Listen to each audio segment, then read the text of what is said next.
नमस्कार। SGHW की तरफ से आप सभी लोगों का हार्दिक स्वागत और हार्दिक अभिनंदन। जैसा कि आप सभी लोग जानते हैं कि NCLT में हमारे केस की सुनवाई चल रही है। करीब 12 केसेस इसमें लगे हुए हैं। उसमें से मुख्य जो केसेस हैं ग्रेटर नोएडा अथॉरिटी और नोएडा अथॉरिटी के हैं।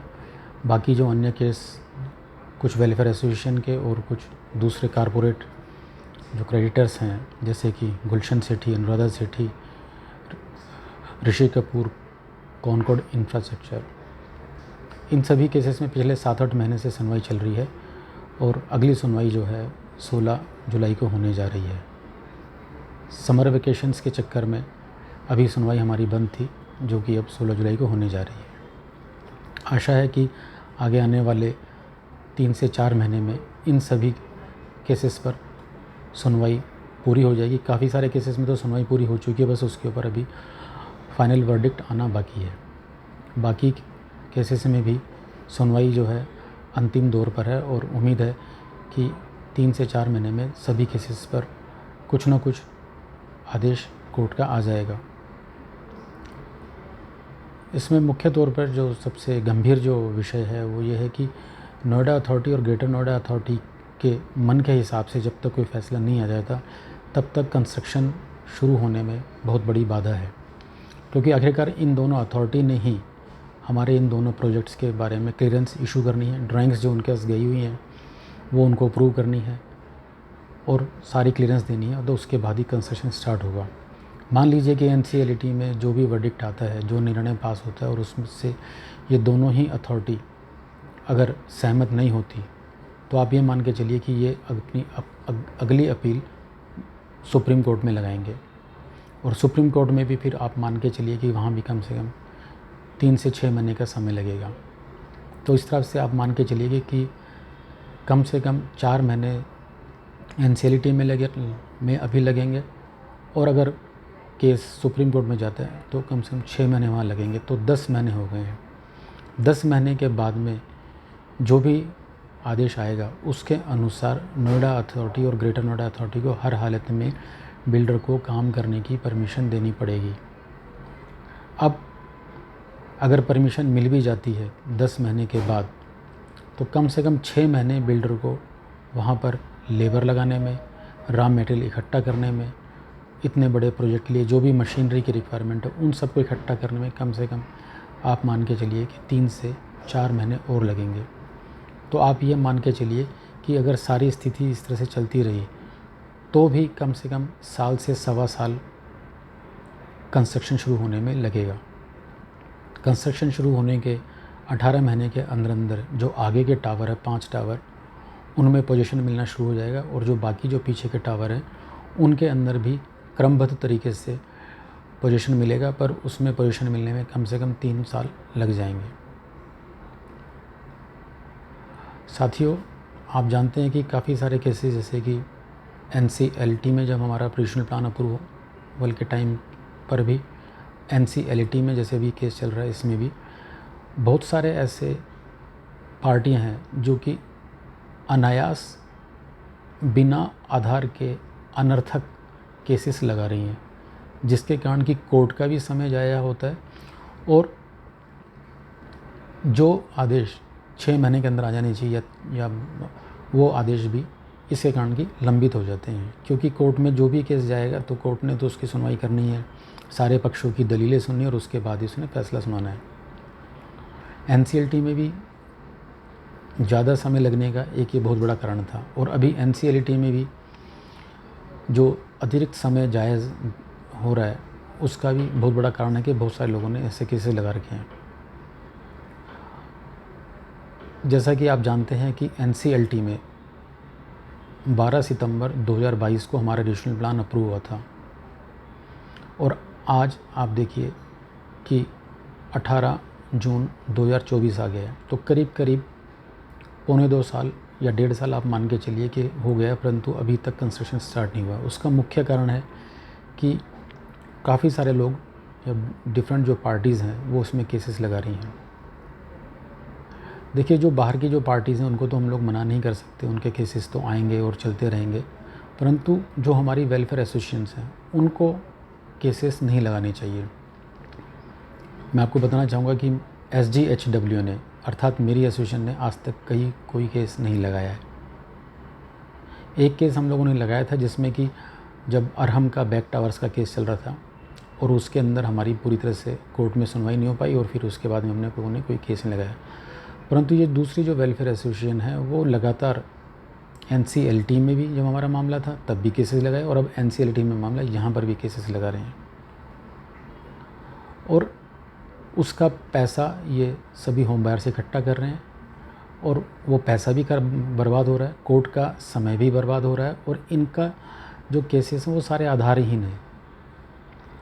आधारहीन इसलिए कि जब तक आप पूरे विषय वस्तु को समझेंगे नहीं, जब तक पूरे केस को आप समझेंगे नहीं, क्या आपकी अपील है और क्या आपका डिसीजन आप चाहते हैं कोर्ट से, वो इन लोगों को मतलब एक तरह से क्लियर ही नहीं है और अननेसेसरी ये कोर्ट का समय जायज़ कर रहे हैं।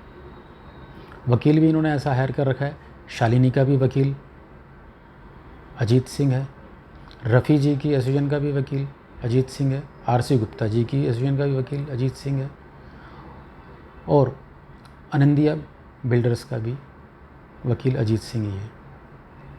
वही केस इनका NCLT में लड़ रहा था और वही केस आज NCLT में लड़ रहा है। अब उसके पीछे इन सभी लोगों का क्या उद्देश्य है, क्या नहीं है, ये मेरी समझ से बाहर है। मुझे तो ये लगता है कि यही ऐसे लोग हैं जो कि फ्लैट्स का कंस्ट्रक्शन होने ही नहीं देना चाहते, उसमें कुछ ना कुछ बाधा अड़ाते जा रहे हैं।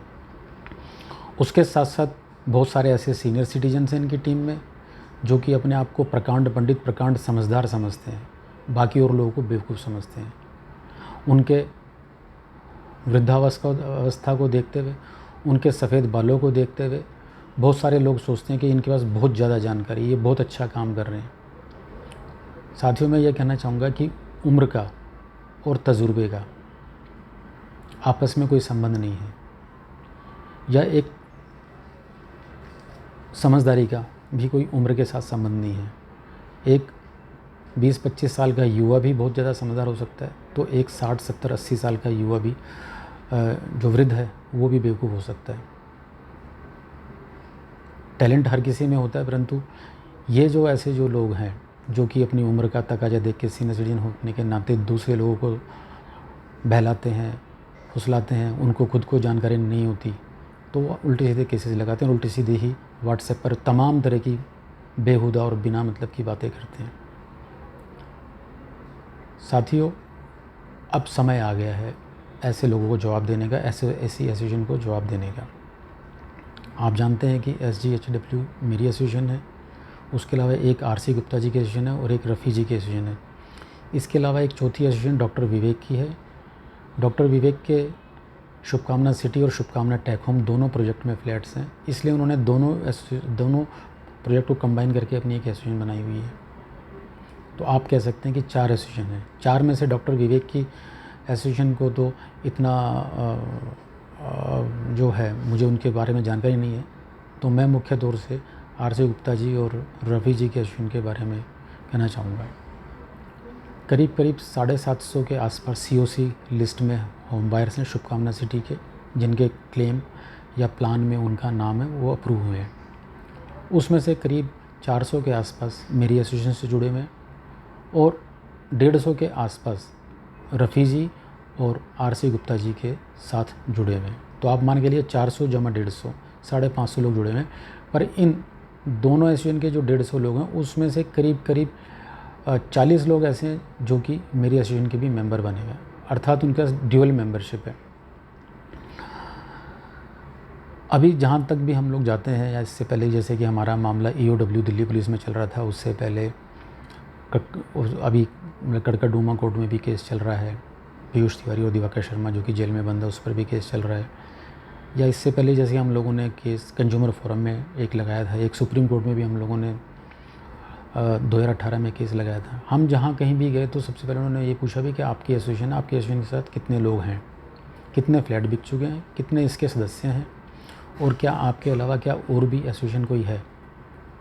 तो हम लोगों ने हर जगह ये बताया कि भी 3 एसोसिएशन हैं।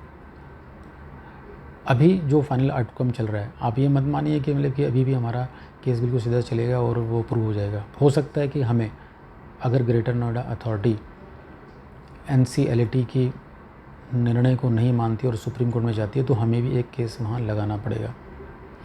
और वहाँ पर फिर से अगर ये तीनों एसोसिएशन अपने अलग अलग केस लगाती हैं तो कोर्ट को नहीं पता कि यहाँ कितनी एसोसिएशन है। कोर्ट तो ये मान के चलता है कि वेलफेयर एसोसिएशन है और सारे के सारे जितने भी मेंबर हैं, जैसे कि COC लिस्ट के हिसाब से 750 शुभकामना सिटी के बायर्स हैं, तो ये मान के चल रही है कि ये जो एसोसिएशन है ये 750 लोगों को का ही प्रतिनिधित्व कर रही है, उनके ये रिप्रेजेंटेटिव है। उनको ये नहीं पता कि ये सिर्फ 50-60 लोग लेके बैठे हैं और ये उनके बिहाफ पर ये केस फाइल कर रहे हैं, और उन 50-60 लोगों को पता भी नहीं है कि ये किस चीज़ का केस फाइल कर रहे हैं। या तो ये उन लोगों से डिस्कशन करें, उन लोगों से परमिशन लें और फिर में केस लगाएं, तो वही बात होती है। उन लोगों को पता ही नहीं है जो इनके मेंबर है कि इन्होंने किसी का केस लगाया। तो ऐसी स्थिति में जो केस है वो खारिज हो जाता है या केस कमज़ोर पड़ जाता है और उसमें कोर्ट का और अननेसेसरी समय जाया होता है और उससे जो है कंस्ट्रक्शन भी लगातार आगे खिसकता चला जाता है। तो मैं आप लोगों से ये कहना चाहूँगा कि अब समय आ गया है, आप जितने भी COC लिस्ट के हिसाब से मेंबर्स हैं, आप किसी एक एसोसिएशन को ज्वाइन कर ले। मैं ये नहीं कहना चाहता कि आप मेरी एसोसिएशन को ज्वाइन कीजिए, SGHW को ज्वाइन कीजिए, रफ़ी जी के एसोसिएशन को ज्वाइन कर लीजिए या गुप्ता जी के एसोसिएशन ज्वाइन कर लीजिए, परंतु सारे सदस्यों को अब सिर्फ एक ही एसोसिएशन को ज्वाइन करना पड़ेगा। और जिस एसोसिएशन को ज्वाइन कर रहे हैं तो उसमें एक अंडरटेकिंग वो लोग दें। एक अंडरटेकिंग का फॉर्मेट मैं आज बनाकर व्हाट्सएप पर आप लोगों के साथ शेयर भी कर रहा हूँ। उस अंडरटेकिंग में यही होगा कि जी मैं जो है SGHWA या इनकी एसोसिएशन से संबंधित हूँ। इसके अतिरिक्त मैंने दूसरी जो एसोसिएशन है उसकी भी मैंने मेंबरशिप ली हुई थी। आज के तारीख से मैं अपनी मेंबरशिप एसोसिएशन सभी एसोसिएशन से मैं विड्रॉ करता हूँ और आज से मैं इस एसोसिएशन का सदस्य बन रहा हूँ। और इस तरह की एक अंडरटेकिंग आपको देनी पड़ेगी तीनों में से किसी भी एसोसिएशन की, ताकि एक ही एसोसिएशन हो जो कि उनकी बात को कोर्ट के सामने रख सके, अलग अलग एसोसिएशन के माध्यम से ना हो। अब आप सोच रहे होंगे भी कि ये सारी एसोसिएशन आपस में मर्ज क्यों नहीं हो जाती। मर्जिंग के मैंने अपनी तरफ से काफ़ी प्रयास किए, काफ़ी इन लोगों से मैंने विचार विमर्श किया, परंतु सभी की विचारधारा और सभी की का अपना एक दृष्टिकोण है और वहाँ पर किसी भी तरीके से कोई सहमति नहीं बन पाई। और अगर मान लीजिए मर्ज कर लेते हैं सभी एसोसिएशन को तो फिर एक न्यू एसोसिएशन को फॉर्म करना पड़ेगा। न्यू एसोसिएशन का फिर से रजिस्ट्रेशन होगा और फिर से उसके अंदर ऑफिस बीयरर्स चुने जाएंगे। ऐसी स्थिति में जो है एसोसिएशन बिल्कुल न्यू हो जाएगी, जबकि ये एसोसिएशन जिसकी मेरी एसोसिएशन ही है करीब 6 साल इसको होने वाले हैं। बाकी एसोसिएशन तो मेरी तो एसोसिएशन सबसे नई है, उससे पहले तो रफ़ी जी की और RC गुप्ता जी की एसोसिएशन वो तो और भी पुरानी है। तो अब आज की स्थिति में इनका आपस में विलय होना संभव नहीं है। न्यू एसोसिएशन बनाने का कोई फ़ायदा नहीं है, क्योंकि फिर से उस न्यू एसोसिएशन में सारे लोग नए सिरे से मेंबर बनेंगे। तो क्यों ना इन तीनों एसोसिएशन में से किसी एक ही एसोसिएशन को सारे लोग ज्वाइन कर लें।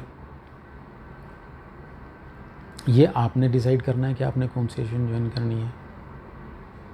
आप जो हैं सभी का आप आकलन कीजिए, उनका प्रोफाइल देखिए, उनमें कौन से लोग शामिल हैं, उन लोगों की क्या गतिविधियाँ हैं और वो किस तरह से आपको अपडेट करते हैं। और उनका जो है ये भी देख लीजिए प्रोफाइल में कि क्या वो सक्षम है या नहीं है। तो सारी चीज़ों को देखकर आप देखिए। जैसे कि मेरी एसोसिएशन है, मेरी एसोसिएशन में करीब 10 लोग हैं और 10 लोग में से अधिकांशतः जो है सारे केंद्र सरकार के ग्रुप ए कर्मचारी हैं। कंडक्ट रूल के माध्यम से उन्होंने इस एसोसिएशन को बनाने के लिए अपने ऑफिस से बाकायदा परमिशन लिए और उसके बाद में ये एसोसिएशन बनाई है। सभी लोगों का अपने अपने अलग अलग फील्ड में जो है उनका एक्सपर्टीज़ है। जावेद अख्तर जी हमारे लीगल एडवाइज़र हैं और सुप्रीम कोर्ट और हाई कोर्ट में जो है लीगल केसेस को देखते हैं। नुसरत परवीन जी हमारी जो वाइस प्रेसिडेंट हैं वो HR टीम की हेड हैं। मैं जो हूँ मैं केंद्र सरकार का ग्रुप ऑफिसर हूँ और मैं लेकिन फाइनेंशियल मैटर्स को मैं देखता हूँ। RK वर्मा जी जो भी हाल ही में डायरेक्टर पद से रिटायर हुए हैं, उनको फाइनेंशियल मैटर्स, एडमिनिस्ट्रेटिव मैटर्स और यहाँ तक कि लीगल मैटर्स की काफ़ी अच्छी जानकारी है। राजीव गौर जी जो हैं जो कि हमारे एसोसिएट मेंबर और हमारे एग्जीक्यूटिव मेंबर हैं उनको जो है सिविल कंस्ट्रक्शन की, सिविल मैप्स की काफ़ी अच्छी जानकारी है और वो इसी में ही वो मतलब कि ग्रुप ए ऑफिसर होकर अपना सर्विस कर रहे हैं। रामोतार सिंह जी जो हैं हमारे जॉइंट सेक्रेटरी हैं और जो कि मतलब प्राध्यापक हैं दिल्ली सरकार में, तो उनको काफ़ी अच्छी एसोसिएशन की जानकारी है। श्रीमान कीड़ीदास जी जो हमारे ट्रेजर हैं हमारे हैं, वो भी BSNL में विजिलेंस के मैटर्स देखते हैं। तो हम सब लोगों का प्रोफाइल भी आप देखिए, इस तरह से उनका भी प्रोफाइल आप देखिए, उनसे पूछिए और उसके बाद में देखिए भी कि कौन ऐसा सक्षम है जो कि ये सब चीज़ों को हैंडल कर सकता है और कौन कितना टाइम दे रहा है। ये आप अपना पुराने जो आपका समय रहा उसके हिसाब से आपने ये डिसाइड करना, पर एसोसिएशन अब एक ही रहेगी। दूसरी बात कि जब भी कलेक्शन की बात आती है, जैसे कि आज की तारीख में हमारे पास 7.5 लाख रुपए पड़ा हुआ है, हम समय समय पर लोगों को बताते भी कि हमारे पास इतना पैसा पड़ा हुआ है और आगे भी कलेक्शन की जरूरत भी नहीं है। जब काफ़ी पैसा इकट्ठा हो भी गया था तो सुप्रीम कोर्ट केस में इतना पैसा इकट्ठा हो गया था कि बाद में हमें जो भी हमारे बायर्स थे उनको हमने 12,000 रुपये वापस भी कर दिए थे कि भाई क्या करेंगे इस पैसे का, जब जरूरत होगी तो दोबारा से आप लोगों के पास मांग लेंगे। तो पैसे की आज आवश्यकता नहीं है, परंतु जब बीच में कुछ केसेस लगे तो इन लोगों ने सब लोगों ने पैसे इकट्ठे किए। अब ऐसे में बड़ी असमंजस की स्थिति में बायर्स आ जाते हैं कि पैसा दे या ना दे। कुछ लोगों ने मुझसे पूछा भी जी कि मैं तो आपका बायर हूँ तो मैं पैसे दूँ या ना दूँ। कुछ लोगों ने कहा जी हमें तो पता ही था जी कि ये पैसा आप इकट्ठा नहीं कर रहे, दूसरे एसोसिएशन वाले इकट्ठे कर रहे हैं, हमने सोचा कि एक ही एसोसिएशन है तो हमने उनको पेमेंट कर दी। तो बायर्स को बड़ा असमंजस रहता है कि कौन सी एसोसिएशन किस चीज़ के लिए पैसा मांग रही है, नहीं मांग रही है, क्या कर रही है क्या नहीं। तो सारी चीज़ें बड़ी अजीब सी होती जा रही हैं और उससे जो है हमारे केस लगातार भागता दौड़ता है और मतलब कि सही दिशा में जा नहीं पा रहा है। अब क्योंकि हम अंतिम दौर की लड़ाई लड़ रहे हैं और अब मेरा तो मानना यही कि केस जो है सुप्रीम कोर्ट में जाकर कहीं ठहरेगा और वहीं से कुछ न कुछ हमारे हितों की रक्षा होगी। तो अभी से ही हमें उसकी तैयारी करनी पड़ेगी। एक ही एसोसिएशन को ज्वाइन करना पड़ेगा, एक ही एसोसिएशन को की मेंबरशिप लेनी पड़ेगी, एक ही एसोसिएशन को मेंबरशिप फीस देनी पड़ेगी, उसी से कलेक्शन होगा और उसी से ही आगे के केस लड़े जाएंगे। और जब भी केस लड़े जाएंगे तो वो एसोसिएशन जो है सभी मेंबर्स की एक मीटिंग होल्ड करेगी, उनको बताएगी देखिए जी आज की स्थिति ये है और क्यों हम ये केस लगाने जा रहे हैं और क्यों केस लगाने की आवश्यकता है। और उसके बाद में अगर ज़रूरत होगी तो उनसे पैसा मांगा जाएगा, अदरवाइज़ जो भी पैसा एसोसिएशन है तो फिर एसोसिएशन उसको वो करेगी। तो 750 लोगों को एक ही एसोसिएशन का मेंबर बनना पड़ेगा, एक अंडरटेकिंग देनी पड़ेगी और उसके हिसाब से आपको बनना पड़ेगा। तो ये बातें तो हो गई मेंबरशिप की। अब मैं बात करता हूँ अन्य जो घटनाक्रम चल रहा है आज की तारीख में उसके बारे में। ग्रेटर नोएडा अथॉरिटी में एक RTI 2 मई 2024 को लगाई गई थी। आज 18 जून हो गया, तो 10 जून को हम लोगों ने उसका जवाब ना आने पर एक फर्स्ट अपील भी हम लोगों ने लगाई है। अब देखते हैं वहाँ से RTI में क्या जवाब आता है। करीब 15-16 उसमें सवाल जवाब उनसे पूछे गए हैं कि कंस्ट्रक्शन की आप परमिशन क्यों नहीं दे रहे हैं, क्या ड्राइंग्स अप्रूव्ड हैं, स्ट्रक्चर जो है वो हमारा बिल्डिंग का स्ट्रक्चर ऑडिट हुआ है कि नहीं हुआ है, और जो है कितना आउटस्टैंडिंग ड्यूज़ है, और बैक टावर का क्या स्टेटस है और किस तरह से वो टावर आपने सोल्ड किया। तो इस तरह की तमाम जानकारियाँ हम लोगों ने RTI के माध्यम से मांगी है।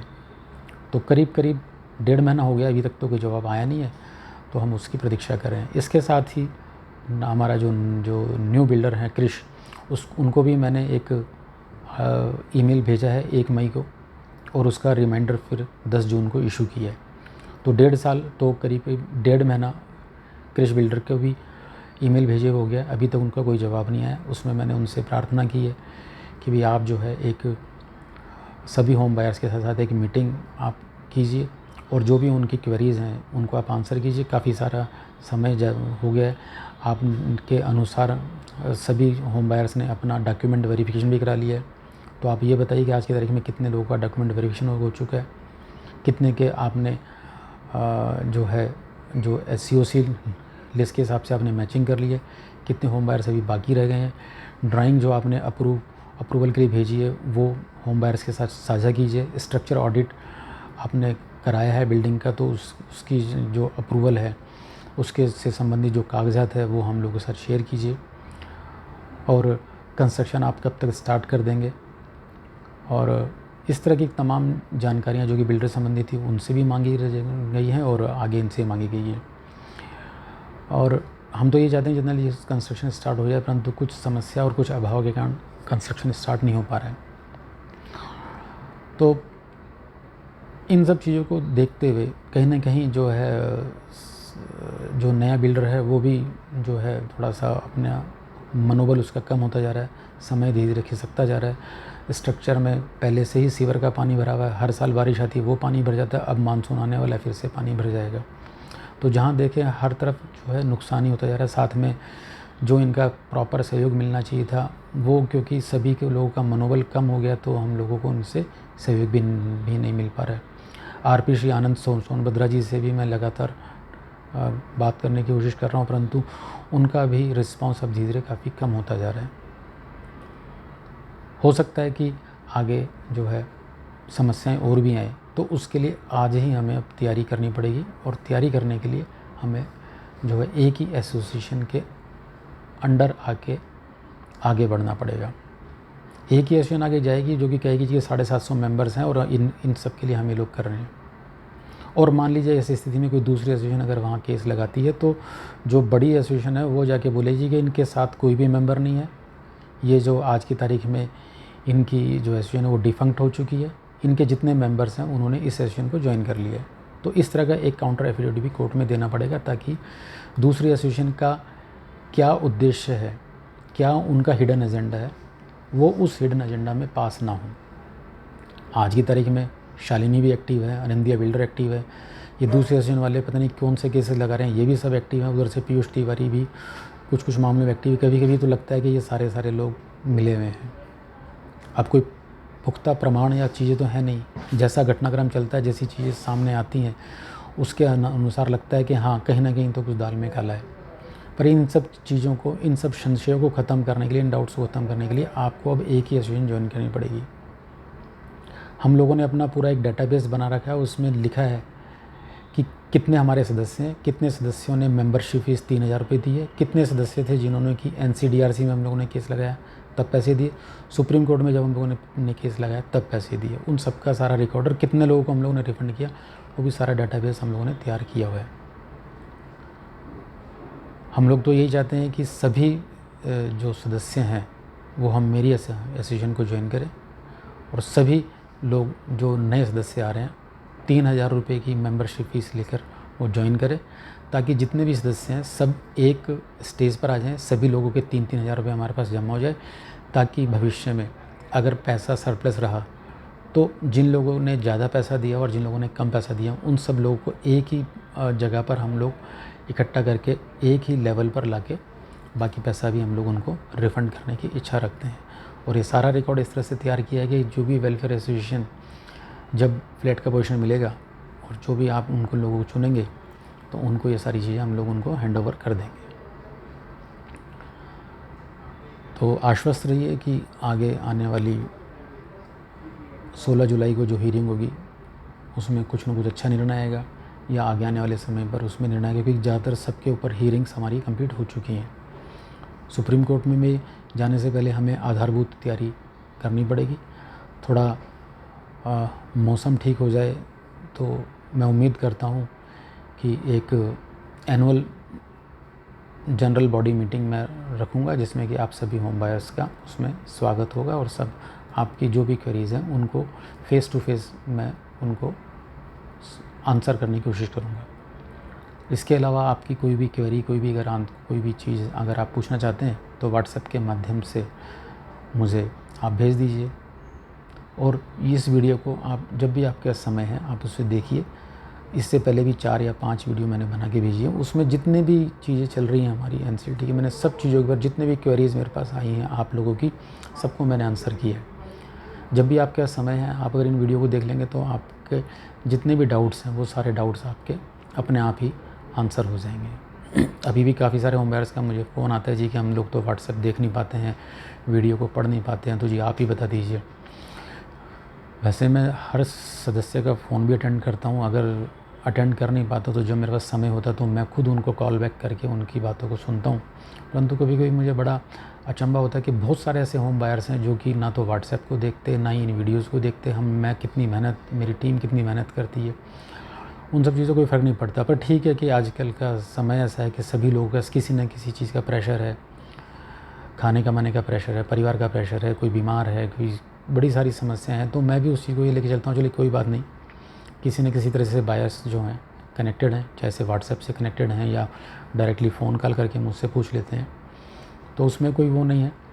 पर फिर भी आप लोगों को मैं कहूँगा, जब भी आपको समय मिले तो इन वीडियोज़ को आप देखें, ताकि आपको पूरा अपडेट मिल सके, आप अपने हिसाब से सही डिसीजन ले सकें और जो आपकी क्वेरीज़ हैं उनको आप मुझसे पूछ के उनका सॉल्यूशन निकाल सकें।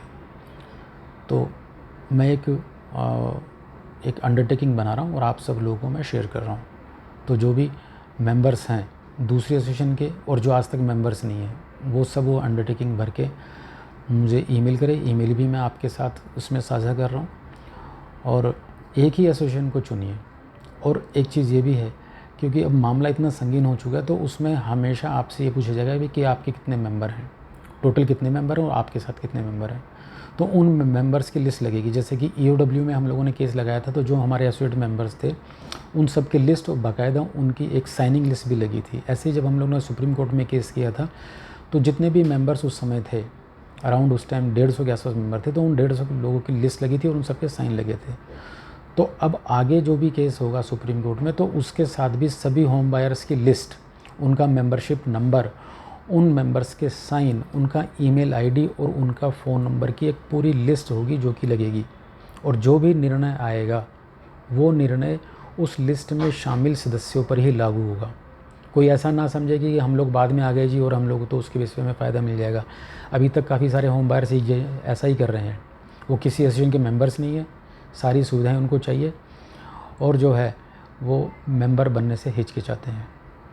मेरा जो पुराना एक्सपीरियंस रहा है उसमें मैंने यही देखा है कि जो भी डिसीजन होता है तो सिर्फ उन्हीं मेंबर्स के लिए होता है, बाकी जो मेंबर्स उसे एसोसिएट नहीं है उनके ऊपर वो वाला फ़ैसला लागू नहीं हो पाता है।